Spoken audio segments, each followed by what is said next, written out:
सभी को नमस्कार। तो उत्तराखंड इतिहास की सीरीज को हम फिर आगे बढ़ाने का कार्य करने जा रहे हैं। जैसा कि आपके साथ मैंने कल भी डिस्कशन किया था कि ये जो सीरीज़ है ये एग्ज़ाम ओरिएंटेड है और ये मैक्सिममली उन लोगों के लिए लाभकारी है जो कि उत्तराखंड से रिलेटेड यूकेएसएससी यूकेपीएससी की तैयारी कर रहे हैं। और ये जो सीरीज़ है ये मेरे द्वारा कुछ कुछ नोट्स बनाए गए हैं जिस पर आधारित है। इस सीरीज़ को बनाने का मेन पर्पज़ ये है, ये रिवीजन सीरीज़ है कि आप किसी भी एग्ज़ाम को देते हैं तो उसके बाद आपको रिवीजन करने में हेल्प करेगी ये चीज़ें। तो आइए शुरुआत करते हैं, हम आज के चर्चा को शुरुआत करते हैं।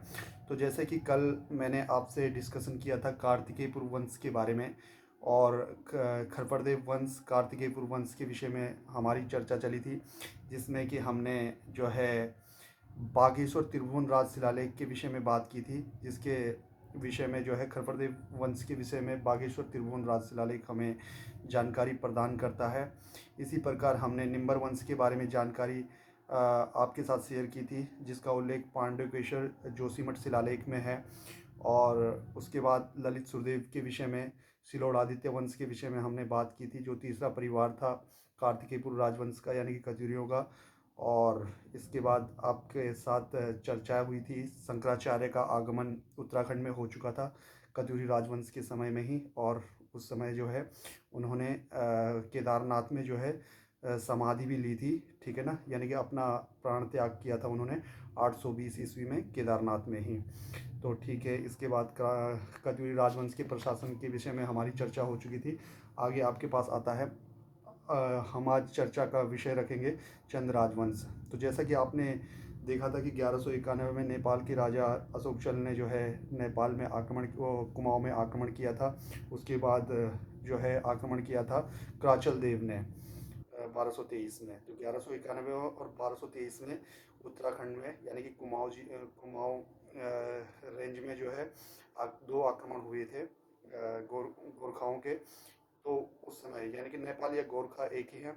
तो उस समय के बाद एक आक्रमण दो आक्रमण उनके बाद में गढ़वाल और कुमाऊं में दोबारा हुए थे, उनकी चर्चा हम आगे करेंगे। फिलहाल हम आज का जो हमारा टॉपिक है वह है चंद राजवंश। तो कुमाऊं में इसके बाद जो राजवंश आए उनके विषय में आज हम आपको जानकारी प्रदान करेंगे और बहुत ही इंटरेस्टिंग ये सीरीज होने वाली है।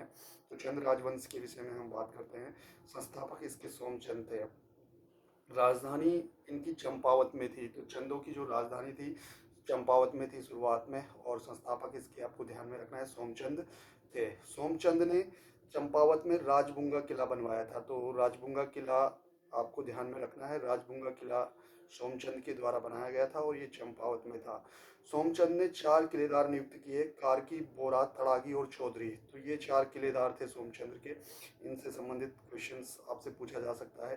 कार्की, बोरा, तड़ागी और चौधरी के को आपको ध्यान में रखना है। ये सोमचंद के क्या थे? 4 किलेदार थे। मंत्री व सेनापति इनके मेहरा और फड़त्याल थे। तो मेहरा और फड़त्याल को आपको ध्यान में रखना है कि मेहरा और फड़त्याल किसके मंत्री सेनापति थे? तो ये सोमचंद के सेनापति थे। चराल इन्हें कहा जाता था। तो इन्हें चराल कहा जाता था।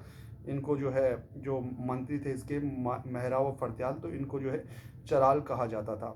सोमचंद एक मांडलिक राजा था। यह डोटी के राजा को कर देता था। तो नेपाल का था डोटी राजा, ये एक मांडलिक राजा था और ये डोटी के राजा को कर देता था।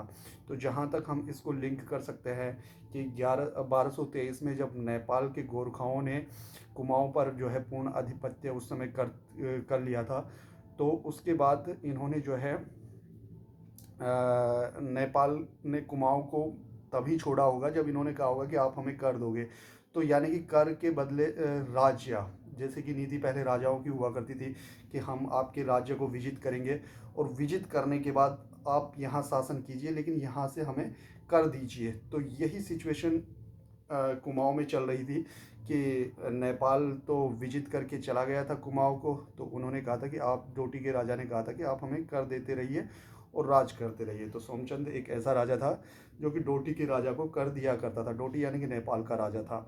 चौथानी ब्राह्मणों की नियुक्ति सोमचंद ने की थी। तो चौथानी ब्राह्मण आते हैं। चौथानी ब्राह्मण एक फेमस जाति थी ब्राह्मणों में। तो चौथानी ब्राह्मण, तो जो चौथानी ब्राह्मण थे, इनकी नियुक्ति, चौथानी ब्राह्मणों की नियुक्ति सोमचंद के द्वारा की गई थी। तो आगे हम चर्चा करेंगे अन्य राजाओं के विषय में। जैसे कि 5-5 मिनट की हमारी क्लिप रहती है, तो फर्स्ट क्लिप हमारी पूरी हो चुकी है। आगे हम बात करेंगे आने वाले अदर्स चंद राजाओं के विषय में।